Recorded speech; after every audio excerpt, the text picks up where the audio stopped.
अब देखो गुणसूत्र क्या है, तो देखिए कोशिका में धागे के समान धागे के समान संरचना होती है। मतलब ये मान लीजिए सेल है, ठीक। अब इस सेल के अंदर क्या होगा, केंद्रक होगा, और इस केंद्रक में क्या होता है, धागे की समान संरचना पाई जाती है। उसी को हम लोग क्या कहते हैं, गुणसूत्र कहते हैं। तो देखिए कोशिका के केंद्रक में पाई जाने वाली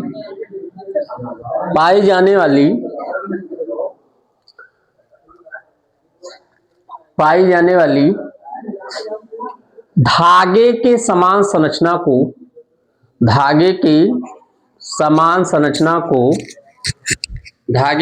संरचना को गुणसूत्र कहते हैं।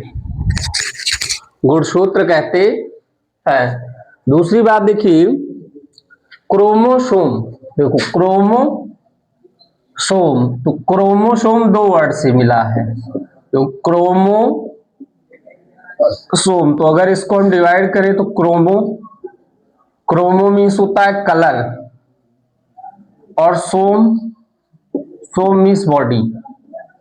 यहां सम मत समझना, ये सोम इसका है, तो इसका मतलब रंगीन, कलर मीन्स क्या, रंगीन, और बॉडी मीन्स निकाय, या हम कह सकते हैं अंग, या आप कह सकते हैं भाग, कुछ भी कह दीजिए, इतना ऐसे नोट कर लीजिए।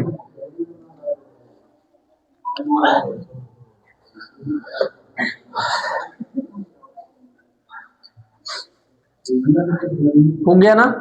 अब देखो इसमें क्या है कि जो गुणसूत्र होता है इसके बारे में सबसे पहले स्ट्रासबर्गर ने बताया था, और इसका नामकरण डब्ल्यू वाल्डर ने किया था, डब्ल्यू वाल्डर।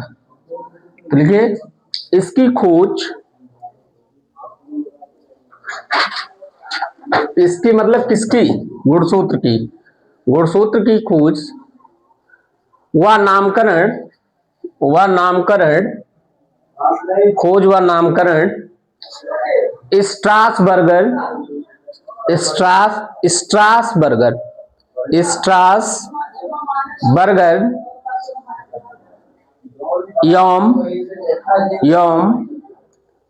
स्ट्रासबर्गर एवं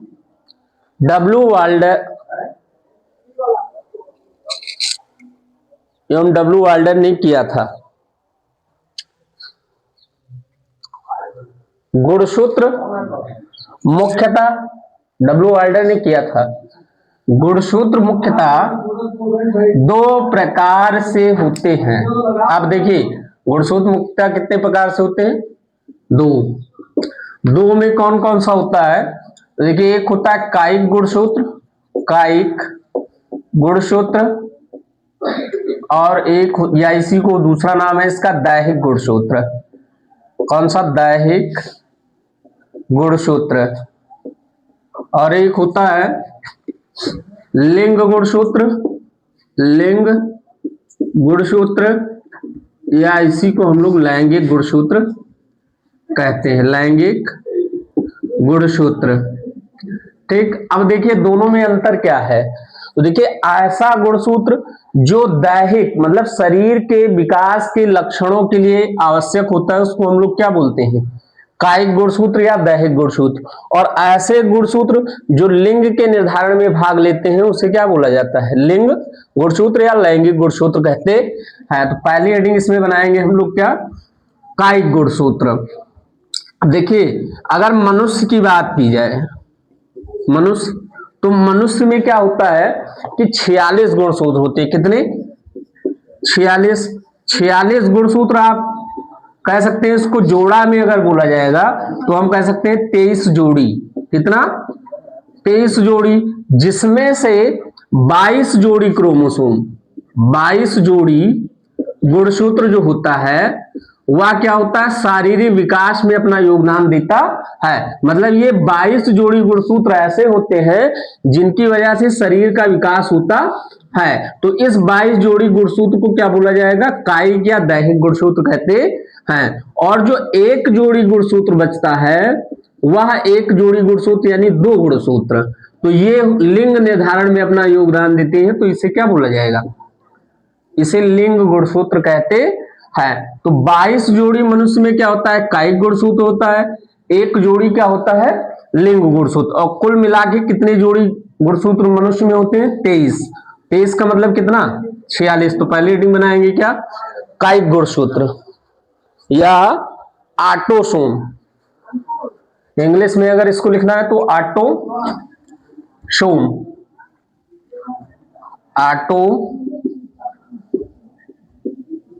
ऑटोसोम।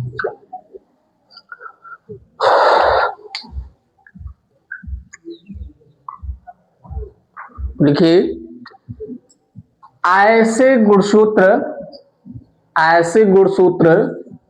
जो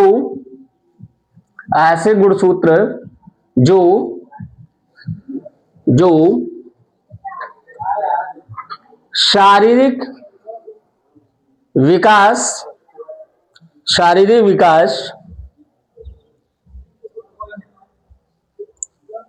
का निर्धारण करते हैं, शारीरिक विकास का निर्धारण करते हैं, उसे दैहिक गुणसूत्र या कायिक गुणसूत्र, दैहिक गुणसूत्र या कायिक गुणसूत्र या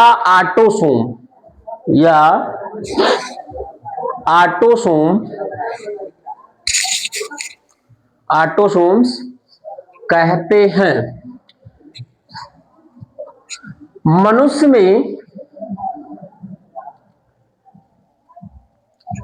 22 जोड़ी, मनुष्य में 22 जोड़ी, और बराबर कितना कर देंगे, 44, 44, 22 जोड़ी बराबर 44 गुणसूत्र दैहिक गुणसूत्र होते हैं, दैहिक गुणसूत्र होते हैं, दैहिक गुणसूत्र होते हैं। ठीक, उसके बाद दूसरा लिखेंगे क्या, लैंगिक लिंग गुणसूत्र या लैंगिक गुणसूत्र, लैंगिक गुणसूत्र, और इसको इंग्लिश में बोलेंगे सेक्स क्रोमोसोम, सेक्स क्रोमोसोम। तो लिखेंगे इसमें, देखिए इसमें क्या है, सीधा सीधा आप यही लिखेंगे कि ऐसे गुणसूत्र जो लिंग निर्धारण में अपना योगदान देते हैं उसे क्या कहते हैं, लिंग गुणसूत्र कहते हैं। इनकी संख्या कितनी होती है, एक जोड़ी होती है, कितनी, एक जोड़ी यानी दो। अब एक जोड़ी में दो है तो देखिए दो में क्या हो सकता है, जैसे अगर नर है यानी नर है तो उसमें होगा एक्स और वाई, और अगर मादा है तो उसमें जो लिंग गुणसूत्र होगा वो होगा एक्स और एक्स। लिखेंगे ऐसे गुणसूत्र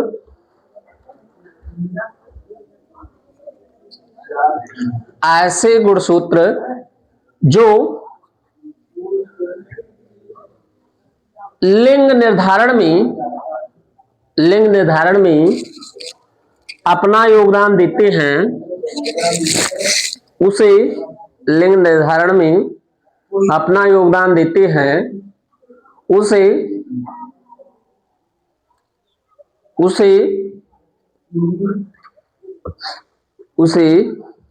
लिंग गुणसूत्र कहते हैं,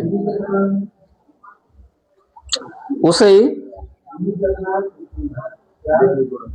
लिंग गुणसूत्र कहते हैं।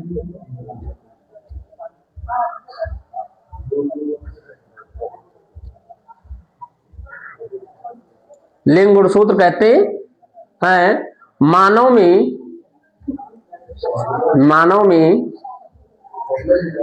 लिंग गुणसूत्र की संख्या, मानव में लिंग गुणसूत्र की संख्या एक एक जोड़ी बराबर कितना कर देंगे? एक जोड़ी का मतलब कितना? दो। एक जोड़ी बराबर 2 होता है। मानव नर में एक्स वाई गुणसूत्र, मानव नर में एक्स वाई गुणसूत्र तथा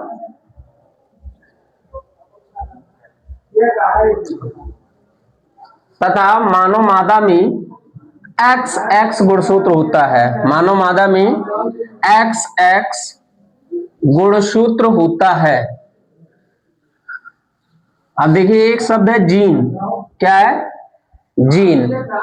जीन देखिए, जीन जो है, जीन क्या होता है? तो जीन एक आनुवांशिक इकाई है। क्या है? आनुवांशिक इकाई है। आनुवांशिक इकाई है जिसके द्वारा लक्षणों को एक पीढ़ी से दूसरी पीढ़ी तक स्थानांतरित किया जाता है। मतलब जीन क्या है? एक आनुवांशिक इकाई है जिसके द्वारा लक्षणों को एक पीढ़ी से दूसरी पीढ़ी तक स्थानांतरित किया जाता है। मेंडल ने इसे कारक कहा था। मेंडल ने इसे क्या कहा था? कारक कहा था।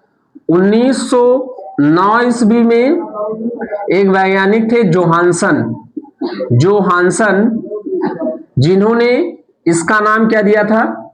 जीन दिया था। बस इतनी बात लिख दीजिए। देखिए जीन में लिखेंगे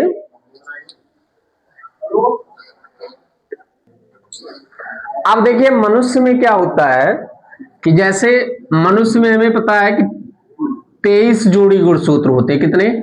23 जोड़ी गुणसूत्र हैं। कितने गुणसूत्र हैं? 23 जोड़ी, जिसमें से 22 जोड़ी जो है वो हमारा क्या है? कायिक गुणसूत्र है।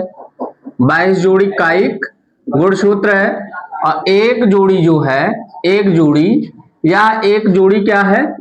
लिंग गुणसूत्र है। तो एक जोड़ी जो लिंग गुणसूत्र होता है, यही लिंग निर्धारण में अपना योगदान देता है। इस 22 जोड़ी से हमें कोई मतलब नहीं है। तो यहां देखिए कि मान लीजिए मानव नर है, तो यहां देखिए मानव नर की बात, और एक क्या? मादा। तो नर में क्या होगा? गुणसूत्र एक्स और वाई, और मादा में क्या होगा? एक्स और एक्स। और इसके साथ साथ अगर आप चाहें तो ये भी ले सकते हैं क्या? 22 जोड़ी ऑटोसोम्स। मतलब जो दैहिक गुणसूत्र है उसको हम क्या लिख सकते हैं? ऑटोसोम। तो 22 जोड़ी है तो 22 का मतलब कितना लिखा जाएगा? 44। तो 44 ऑटोसोम्स प्लस एक क्या? एक जोड़ी लिंग गुणसूत्र, यानी 44, 45 और एक 46। और यहां भी क्या होगा? 44 ऑटोसोम होगा प्लस एक क्या होगा? एक लिंग गुणसूत्र एक जोड़ी होगा, यानी 2 गुणसूत्र। तो अब इसमें क्या होगा? युग्मक जनन होगा। क्या हो जाएगा? युग्मक जनन का मतलब क्या? युग्मक का निर्माण। तो नर में क्या होगा? नर में होगा शुक्राणु जनन। नर में हो जाएगा क्या? शुक्राणु जनन, यानी शुक्राणु का निर्माण होगा। और शुक्राणु का जो निर्माण होगा उस प्रक्रिया को शुक्राणु जनन कहेंगे। और यह किसके द्वारा होता है? तो अर्धसूत्री विभाजन के द्वारा। किसके द्वारा? अर्धसूत्री विभाजन। अर्धसूत्री विभाजन का मतलब कि जिसमें गुणसूत्रों की संख्या क्या हो जाती है? आधी हो जाती है। तो यहाँ 44 के बजाय अब कितना हो जाएगा? 22 ऑटोसोम्स, और एक में जाएगा क्या? एक्स, और एक में जाएगा क्या? वाई। तो इसका मतलब देखिए यहां ऐसे 2 प्रकार के शुक्राणु बने, जिसमें एक में गुणसूत्र है एक्स और एक में क्या है? वाई। यहां देखिए यहां भी क्या होगा? यहां भी युग्मक जनन होगा। युग्मक जनन। तो युग्मक जनन जो होगा इसमें मादा में यहां होगा अंडाणु जनन, अंडाणु जनन यानी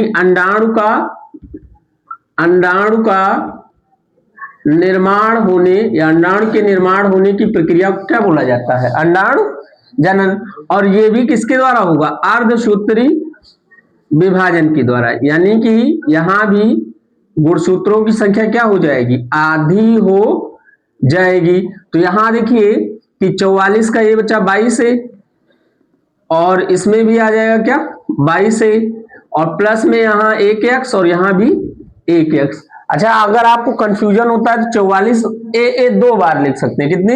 कितनी बार लिख सकते हैं? 2 बार लिख दीजिए, ताकि आप बाद में ये दिक्कत होगी कि यहाँ एक ही ए लिखा है, इसमें एक ए गया, इसमें एक ए गया, कहां से गया? तो आप ऐसे 44 डबल ए लिख सकते हैं। ठीक है, अभी इसका एक और जुगाड़ बताता हूं।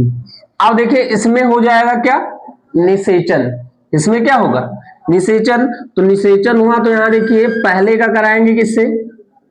तीसरे से। तो 22 और 22 44, 44 हो गया ऑटोसोम्स, और एक एक्स और एक एक्स, ये बना। दूसरा पहले का किससे कराएंगे? चौथे से कराएंगे। तो यहां देखिए ये बन जाएगा 44 ए प्लस एक्स एक्स, और फिर कराएंगे दूसरे का तीसरे से और दूसरे का चौथे से। तो ये हो जाएगा 44 ए प्लस एक्स वाई, और ये हो जाएगा 44 x x plus x x करें ए प्लस एक्स वाई।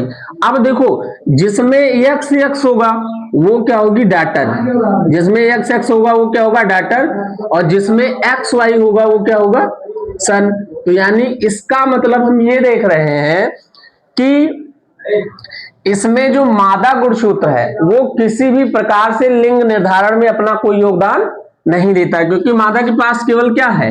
एक्स और एक्स ही गुणसूत्र है, जबकि पुरुष के बाद 2 प्रकार के यानी हेट्रोसोम है, मतलब 2 अलग अलग गुणसूत्र है।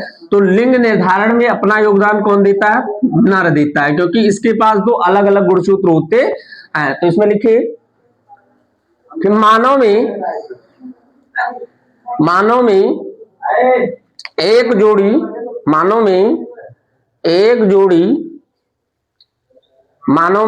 जोड़ी लिंग गुणसूत्र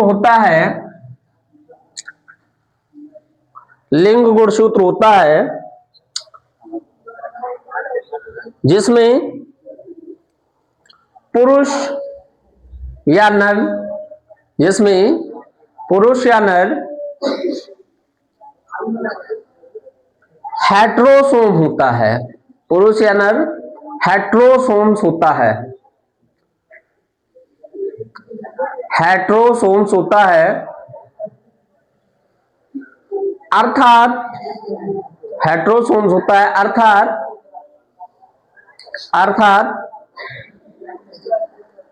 नर में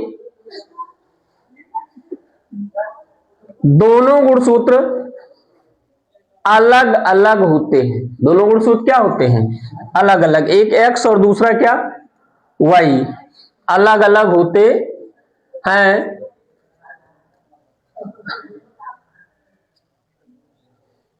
इसलिए मत लिखो। जबकि मादा में दोनों लिंग गुणसूत्र समान होते हैं। दोनों लिंग गुणसूत्र क्या होते हैं? समान होते हैं। इसलिए लिंग निर्धारण में केवल नर का योगदान होता है।